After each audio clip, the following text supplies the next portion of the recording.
আমাকে একজন প্রশ্ন করেছিলেন, কুকুর বা বিড়াল কামড় দিয়েছে, আপনি একবার ভ্যাকসিন নিয়েছেন, পরবর্তীতে কতদিন পরে আবার পুনরায় কামড় দিলে ভ্যাকসিন নিতে হবে।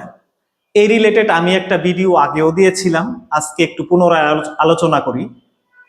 কুকুর, বিড়াল, শেয়াল এবং যে কোনো বন্যপ্রাণী কামড়ালে রেবিস ভ্যাকসিন নিতে হবে, কিন্তু সবার আগে যেই কাজটা করতে হবে সেইটা হচ্ছে কাপড় কাচা সাবান দিয়ে 20 মিনিট ভালোভাবে পরিষ্কার করতে হবে। দেন হচ্ছে অ্যাজ আর্লি অ্যাজ পসিবল হসপিটালে যেয়ে শিডিউল ভ্যাকসিন নিতে হবে। এখন কথা হচ্ছে যে আপনি একবার ভ্যাকসিন নিয়েছেন, পুনরায় কত দিনের মধ্যে কামড়ালে ভ্যাকসিন নিতে হবে না, সেটা হচ্ছে 3 মাস।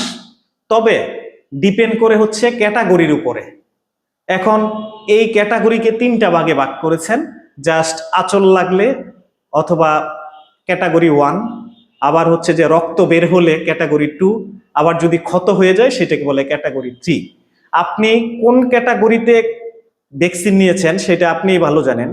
যদি শুধু ক্যাটাগরি 1 বা 2 এর ক্ষেত্রে আপনি শুধু রেবিস ভ্যাকসিন নিয়েছেন কিন্তু রেবিস আইজি নেন নাই বা রেবিস ইমিউনোগ্লোবিন নেন নাই, এখন 3 মাসের মধ্যে যদি আপনাকে পুনরায় কামড়ায় এবং সেই ক্ষত যদি ক্যাটাগরি 3 হয়, মানে হচ্ছে যে ক্ষত হয়ে যায়, সেই ক্ষেত্রে কিন্তু আপনাকে পুনরায় ডক্টরের কাছে যেয়ে চিকিৎসা নিতে হবে। হইতে পারে আবার আপনাকে হয়তো ডক্টর রেবিস ইমিউনোগ্লোবিন অ্যাডভাইস করতে পারে। তবে ক্যাটাগরি 1 এবং 2 টাইপস ইনজুরি যদি হয়, সেই ক্ষেত্রে শুধু রেবিস ভ্যাকসিন নিলেই হয়। ধন্যবাদ সবাইকে।